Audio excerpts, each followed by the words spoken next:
আজকে আমরা সমাধান করব কৃষি শিক্ষার তৃতীয় অধ্যায়। তো তৃতীয় অধ্যায় সর্বপ্রথম এখানে সমাধান করব 38 পৃষ্ঠা। তো পুরো তৃতীয় অধ্যায় চ্যাপ্টারটি আজকে সমাধান করব। তো 38 পৃষ্ঠার সমাধানের পর আমরা সমাধান করব এই হচ্ছে পরবর্তী পৃষ্ঠা 39 পৃষ্ঠা এই বক্সটি সমাধান করব। তারপরে এই বক্সটি সমাধানের পর আমরা সমাধান করব আমাদের পরবর্তী পৃষ্ঠা এই বক্সটি। তো এটি হচ্ছে 41 পৃষ্ঠা। তো 41 পৃষ্ঠা সমাধানের পর আমরা সমাধান করব 43 পৃষ্ঠার এই বক্সটি। তারপরে এটি এবং 44 পৃষ্ঠায় এটা তো দেখানোই আছে। তারপরে আমরা দেখাবো 44 পৃষ্ঠায় নিচের বক্সটি। তারপরে দেখা যাক আর কি আছে। এই বক্সটি সমাধান করব 47 পৃষ্ঠার। তারপরে আমরা সমাধান করব এই যে কৃষি উপকরণ, এই জিনিসগুলো আমরা সমাধান করব, ঠিক আছে। তারপরে যে টিক চিহ্নর পরে দেখো আমাদের কি আছে। টিক চিহ্নর পরে এই যে সৃজনশীল প্রশ্ন 1, হ্যাঁ, তারপরে সৃজনশীল প্রশ্ন 2। তো এগুলোর পরে চতুর্থ অধ্যায় আমরা পরবর্তী ভিডিওতে দেখাবো। তো আজকে আমরা দেখাবো শুধুমাত্র তৃতীয় অধ্যায়ের ভিডিও, ঠিক আছে। তো চলো আমরা তৃতীয় অধ্যায়টি শুরু করি। এই হচ্ছে তৃতীয় অধ্যায়, ঠিক আছে। তো তৃতীয় অধ্যায় থেকে আমরা ফার্স্টে সমাধান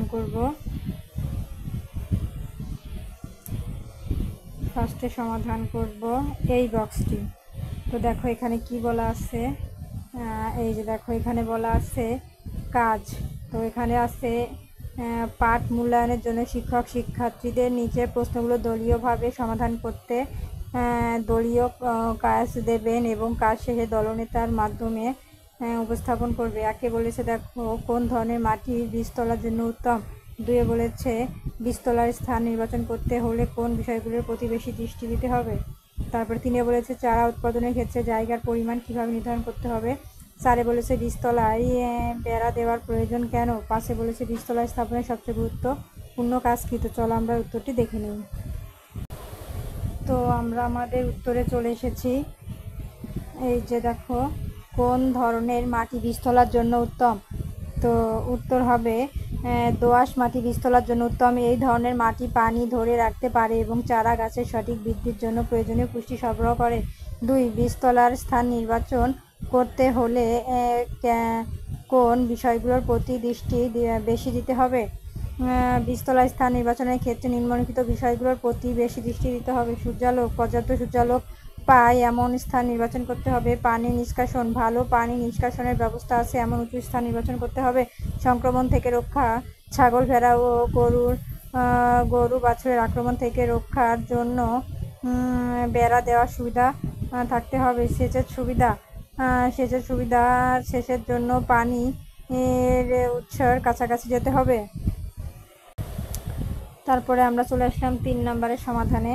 বলেছে চারা উৎপাদনের ক্ষেত্রে জায়গার পরিমাণ কিভাবে নির্ধারণ করবে। উত্তর চারা উৎপাদনের ক্ষেত্রে জায়গার পরিমাণ নির্ভর করে কতগুলো চারা প্রয়োজন তার উপর। সাধারণত প্রতি শতক বীজতলার নির্দিষ্ট সংখ্যক চারা উৎপাদন করা যায়। প্রয়োজনীয় চারা সংখ্যক উপর ভিত্তি করে প্রয়োজনীয় জায়গার পরিমাণ নির্বাচন করতে হবে। 4 বীজতলায় বেড়া দেওয়ার প্রয়োজন কেন। ছাগল ভেড়া ও গরু বাছুরের মতো প্রাণীদের আক্রমণ থেকে চারা গাছকে রক্ষা করার জন্য বীজতলার বেড়া দেওয়া প্রয়োজন। বেড়া না দিলে পশু পাখি চারা গাছ খেয়ে ফেলতে পারে বা নষ্ট করে দিতে পারে। 5 বীজতলা স্থানের সবচেয়ে গুরুত্বপূর্ণ কাজ কি। উত্তর বীজতলা স্থাপনের সবচেয়ে গুরুত্বপূর্ণ কাজ হলো মাটি তৈরি এবং আগাছা পরিষ্কার রাখা। সঠিক মাটি তৈরি এবং আগাছামুক্ত পরিবেশে চারা গাছের সুস্থ বৃদ্ধি নিশ্চিত করে। এছাড়া পোকা ও রোগের প্রাদুর্ভাব দেখা দিলে তা দমনের ব্যবস্থা করা এবং পর্যাপ্ত সেচের ব্যবস্থা করা অত্যন্ত গুরুত্বপূর্ণ। তো আমাদের কিন্তু এটি কমপ্লিট, ঠিক আছে। এখন আমরা চলে যাব নেক্সট দেখো আমাদের আরও একটি কাজ আছে। এখানে বলেছে শিক্ষক শিক্ষার্থীদের পরিমিত সার ব্যবহারের সুফল ও কুফল সম্পর্কে দলীয়ভাবে প্রতিবেদন লিখতে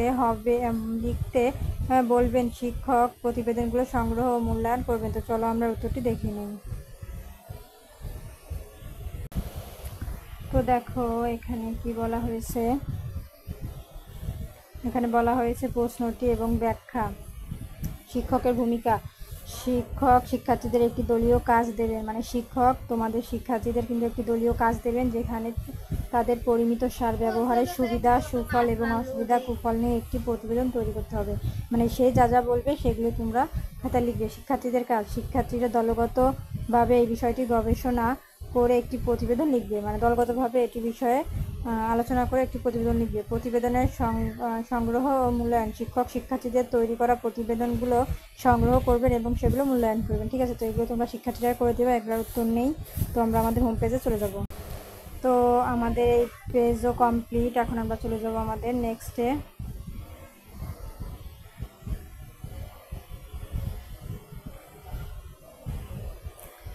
নেক্সট দেখো এখানে আরও একটি কাজ আছে। দেখো আরও একটি কাজ আছে এখানে। দেখো বলেছে কি, শিক্ষক শিক্ষার্থীদের দিয়ে একটি বিতর্কের ব্যবস্থা করবেন। বিতর্কের বিষয় একমাত্র রাসায়নিক সারের পরিমিত ব্যবহার ফসলেই ভালো ফলন নিশ্চিত করতে পারে। তো চলো আমরা উত্তরটি দেখে নিই।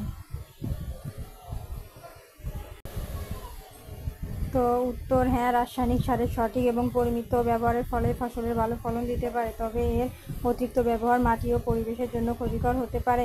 রাসায়নিক সার ফসলের বৃদ্ধি এবং ফসল বাড়াতে সাহায্য করে, কিন্তু এর সঠিক ব্যবহারের জন্য মাটি, ফসলের ধরন এবং সারের প্রকার সম্পর্কে বিস্তারিত জ্ঞান থাকা প্রয়োজন। তো আমাদের এই পৃষ্ঠাও কমপ্লিট। এখন চলে যাব আমরা নেক্সটের সমাধানে। তো নেক্সটে দেখা যাক কী আছে। নেক্সটে আরও একটি কাজ আছে। দেখো এখানে বলেছে শিক্ষার্থীরা কয়েকটি দলে ভাগ হয়ে অতিরিক্ত সেচের কুফল সম্পর্কে আলোচনা করবে। আলোচনা শেষে শ্রেণীতে উপস্থাপন করবে। তো চলো আমরা উত্তরটি দেখে নিই। তো উত্তর হচ্ছে এই যে অতিরিক্ত সেচের কুফল সম্পর্কে আলোচনার মূল বিষয়বস্তু। হ্যাঁ, এই যে উত্তর, মাটির উর্বরতা হ্রাস, অতিরিক্ত সেচের ফলে মাটি থেকে পুষ্টি উপাদান ধুয়ে যেতে পারে, যা মাটির উর্বরতা কমিয়ে দেয়। তারপরে আছে লবণাক্ততা বৃদ্ধি, শুষ্ক অঞ্চলে অতিরিক্ত সেচের ফলে মাটির উপরিভাগে লবণ জমা হতে পারে, যা ফসলের বৃদ্ধিতে বাধা দেয়। তারপরে আছে জলবদ্ধতা, অতিরিক্ত সেচ জমির জলবদ্ধতা তৈরি করতে পারে, যা গাছের শিকড় অক্সিজেনের অভাব ঘটিয়ে তাদের ক্ষতি করে। তারপরে আছে ভূগর্ভস্থ জলের স্তর হ্রাস, দীর্ঘমেয়াদী অতিরিক্ত সেচ ভূগর্ভস্থ জলের স্তর কমিয়ে দিতে পারে, যা ভবিষ্যতে জল সংকটের কারণ হতে পারে। তারপরে সর্বশেষ দেখো এখানে দুইটি আছে। এই যে এখানে বলেছে রোগ ও পোকামাকড় আক্রমণ বৃদ্ধি, অতিরিক্ত আর্দ্রতা কিছু রোগ এবং পোকার আক্রমণের জন্য অনুকূলীয় পরিবেশ তৈরি করতে পারে। সেচের খরচ, অতিরিক্ত সেচের জন্য জল পাম্পিং এবং সরবরাহের খরচ বৃদ্ধি পায়। তো আমাদের এটিও কমপ্লিট। এখন আমরা চলে যাব নেক্সটে। এই যে দেখো আমাদের এটি কিন্তু কমপ্লিট হওয়ার পরে কুফল ছিল, এবং এখানে আরও একটি কাজ দিয়েছে একই পৃষ্ঠায়। এই যে শিক্ষার্থীরা বিষয় শিক্ষকের সহায়তা জমিতে সাশ্রয়ী রূপে সেচ ব্যবহার বিবেচ্য বিষয়গুলো নিয়ে আলোচনা করে পোস্টার তৈরি করে। তো চলো উত্তরটি দেখে নেওয়া যাক। তো এই হচ্ছে আমাদের উত্তর। জমিতে সাশ্রয়ী সেচ ব্যবহারের জন্য কিছু গুরুত্বপূর্ণ বিষয় বিবেচনা করা উচিত। এর মধ্যে রয়েছে মাটির আর্দ্রতা পরিমাপ করা, সঠিক সেচ পদ্ধতি নির্বাচন করা, সেচ দেওয়ার সঠিক সময় এবং পরিমাপ নির্ধারণ করা এবং পানির অপচয় রোধ করা। এই বিষয়গুলো অনুসরণ করে কৃষক ভাইয়েরা সেচ বাবদ অর্থ ও পানি দুটি সাশ্রয় করতে পারবেন। তো আমাদের এই বক্সটিও কমপ্লিট। এখন আমরা চলে যাব আমাদের নেক্সট সমাধানে। নেক্সটে দেখো আরও একটি কাজ আছে। এখানে বলেছে এই যে শিক্ষার্থীরা জমিতে অতিরিক্ত সেচের প্রভাবে কী কী ক্ষতি হতে পারে তা উপস্থাপন করবে। তো চলো আমরা উত্তরটি দেখে নিই। তো এই ছিল আমাদের উত্তর। দেখো জমিতে অতিরিক্ত সেচের কারণে মাটি জলবদ্ধ হয়ে যেতে পারে, যার ফলে গাছের শিকড় শ্বাস নিতে না পারার কারণে পচে যেতে পারে, এবং মাটির উর্বরতা হ্রাস হতে পারে। এছাড়াও অতিরিক্ত সেচের কারণে মাটির লবণাক্ততা বৃদ্ধি পেতে পারে, যা ফসলের জন্য ক্ষতিকর। তো আমাদের এই পৃষ্ঠাটিও কিন্তু কমপ্লিট। এই যে তোমরা দেখে নিয়েছো এই যে অতিরিক্ত সেচের প্রভাবে কী কী ক্ষতি হতে পারে। তো আমরা কিন্তু উত্তরটি দেখে নিয়েছি। এখন আমরা চলে যাব দেখা যাক নেক্সটে আমাদের কি আছে।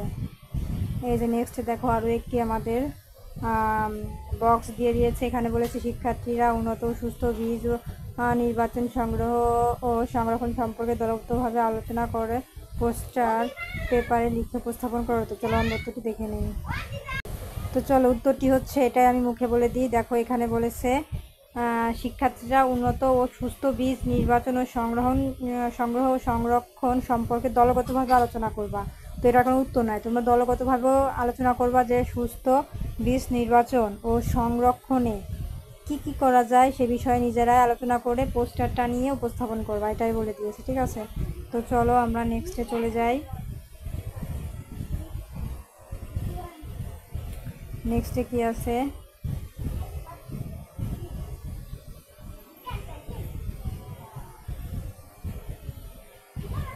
এই যে নেক্সট দেখো এখানে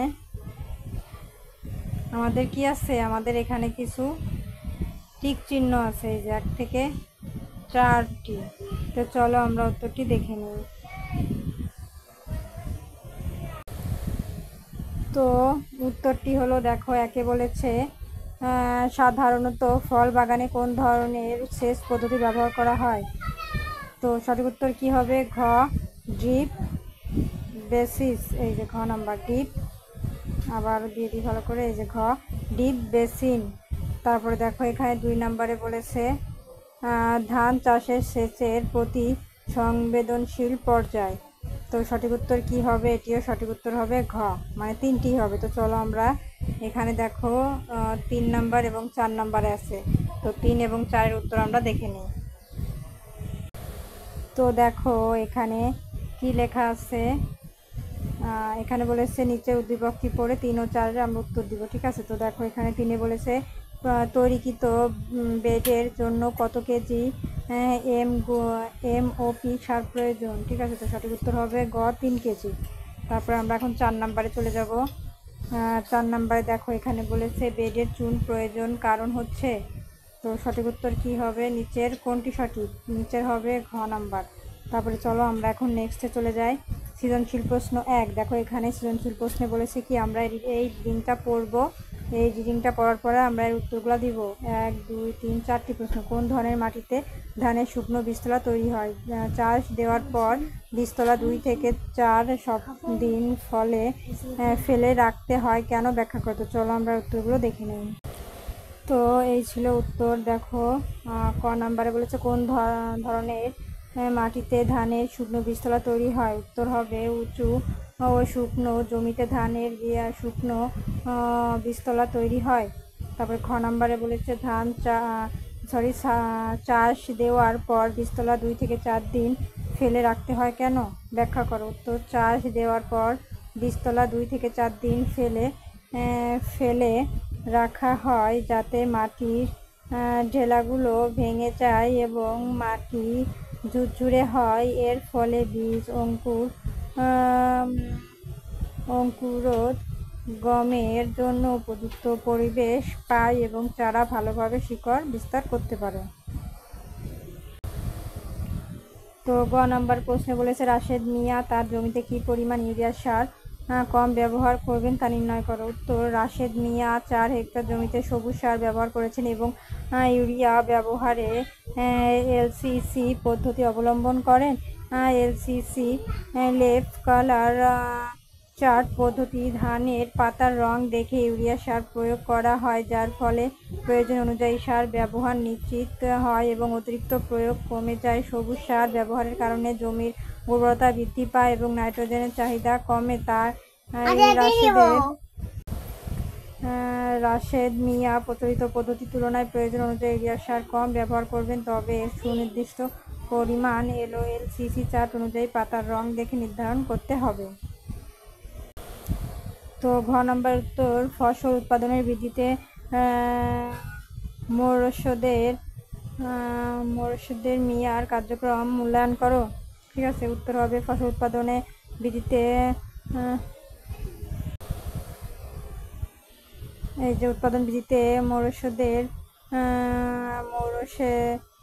মিয়ার কার্যক্রম অন্তত প্রশংসনীয়। তিনি একজন সচেতন ও সফল চাষি হিসেবে আধুনিক কৃষি প্রযুক্তি ব্যবহার করেন। তার কার্যক্রম মূল্যায়ন নিচে দেওয়া হলো। আধুনিক কৃষি প্রযুক্তি ব্যবহার। তিনি সবসময় আধুনিক কৃষি প্রযুক্তি ব্যবহার করেন যা উৎপাদনশীলতা বাড়াতে সহায়ক। সবুজ সার ব্যবহার। 4 হেক্টর জমিতে সবুজ সার ব্যবহার করে তিনি জমির উর্বরতা বাড়িয়েছেন এবং রাসায়নিক সারের ব্যবহার কমিয়ে পরিবেশ বান্ধব কৃষি চর্চা করেছেন। এলসিসি পদ্ধতি অবলম্বন। ইউরিয়া সার প্রয়োগে এলসিসি পদ্ধতি অবলম্বন করে তিনি সারের অপচয় রোধ করেন এবং সঠিক মাত্রায় সার প্রয়োগ নিশ্চিত করেছেন, যা ফসলের বৃদ্ধি ও উৎপাদনশীলতার জন্য অত্যন্ত গুরুত্বপূর্ণ। সচেতন ও ফসল চাষি। তার এই কার্যক্রমগুলো প্রমাণ করে দেয় তিনি একজন সচেতন ও সফল চাষি, যিনি বিজ্ঞানসম্মত উপায়ে ফসল উৎপাদন করতে আগ্রহী। এই পদ্ধতিগুলো অনুসরণ করে তিনি শুধু নিজের উৎপাদন বাড়াচ্ছেন, তো তাই নয়, তিনি আরও মানুষের উৎপাদন বাড়াচ্ছেন। ঠিক আছে, তো ওটা দেখা যাচ্ছে না, তো চলো আমরা দ্বিতীয় সৃজনশীলের উত্তর দেখি। তো আমাদের 1 নম্বর সৃজনশীল কমপ্লিট। এখন আমরা চলে যাব 2 নম্বর সৃজনশীলের উত্তরে। দেখো এখানে যে আমাদের এই রিডিংটি পড়ে উত্তরগুলো করতে হবে। এখানে সেচের পানির মূল উৎস কোনটি, ভালো বীজ নির্বাচনের প্রয়োজনীয়তা ব্যাখ্যা করো। তো চলো আমরা উত্তরটি দেখে নিই। দেখো ক নম্বরে সেচের পানির মূল উৎস কোনটি? উত্তর, সেচের পানির মূল উৎস হলো ভূগর্ভস্থ পানি, যেমন টিউবওয়েল বা গভীর নলকূপ, এবং ভূপৃষ্ঠস্থ পানি, যেমন নদী, খাল, বিল, পুকুর। খ নাম্বার ভালো বীজ নির্বাচন করার প্রয়োজনীয়তা ব্যাখ্যা করো। উত্তর, ভালো বীজ নির্বাচন করা অন্তত প্রয়োজন। উচ্চ ফলন ভালো বীজ থেকে সুস্থ ও সবল চারা জন্মায়, যা আধুনিক ফসল দিতে সক্ষম। রোগ প্রতিরোধ ক্ষমতা উন্নত জাতের বীজের রোগ ও পোকামাকড় প্রতিরোধের ক্ষমতা বেশি থাকে, ফলে ফসলের ক্ষতি কম হয়। গুণগত মান ভালো বীজ থেকে উৎপাদিত ফসলের গুণগত মান ভালো হয়। অর্থনৈতিক লাভ, কৃষি বীজ ব্যবহারের ফলে উৎপাদন খরচ কম হয় এবং কৃষিকাজের অর্থনৈতিক বৃদ্ধি পায়। গ নাম্বার কবির সাহেব তার জমিতে সেচের সময় কিভাবে নির্ধারণ করেন, ব্যাখ্যা করো। উত্তর, কবির সাহেব কৃষি কর্মকর্তার পরামর্শ অনুযায়ী মাটি পরীক্ষা করে সেচের সময় নির্ধারণ করবেন। মাটি পরীক্ষার মাধ্যমে মাটির আর্দ্রতা, ধারণ ক্ষমতা, পানির প্রাপ্যতা এবং ফসলের পানির চাহিদা সম্পর্কে ধারণা পাওয়া যায়। এর ভিত্তিতে কখন এবং কতটুকু সেচ প্রয়োজন তা নির্ধারণ করা সম্ভব। এর ফলে প্রয়োজনীয় সেচ পানির পরিহার করে পানির অপচয় কমানো যায়। তো আমাদের ঘ নাম্বার প্রশ্ন, ফসল উৎপাদনের খরচ কমাতে কবির সাহেবের উদ্যোগ কি মূল্যায়ন করো। উত্তর, ফসল উৎপাদনের খরচ কমাতে কবির সাহেবের উদ্যোগটি অত্যন্ত প্রশংসনীয় এবং সময়োপযোগী। বর্তমানে জ্বালানির মূল্য বৃদ্ধি কারণ সেচ খরচ বেড়ে গেছে, যা ফসলের মোট উৎপাদন খরচকে প্রভাবিত করে। এই অবস্থায় মাটি পরীক্ষা করে সেচের সঠিক সময় নির্ধারণের মাধ্যমে তিনি পানি ব্যবহার কমিয়ে এনেছেন, যার ফলে জ্বালানি খরচও কমেছে। এই উদ্যোগ একদিকে যেমন অর্থনৈতিকভাবে লাভজনক, তেমনি অন্যদিকে পানির মতো মূল্যবোধ প্রাকৃতিক সম্পদের অপচয় রোধ করে পরিবেশের ভারসাম্য রক্ষায় সহায়ক। এটি আধুনিক ও টেকসই কৃষি ব্যবস্থার একটি উৎকৃষ্ট উদাহরণ। তো আমাদের কিন্তু 2 নাম্বার সৃজনশীল কমপ্লিট। হ্যাঁ, ঠিক আছে, তো আমাদের লাস্ট আছে 4র্থ অধ্যায়। এই অধ্যায় শেষ। তো 4র্থ অধ্যায়ের ভিডিও দেখার জন্য অবশ্যই সাবস্ক্রাইব মাই চ্যানেল।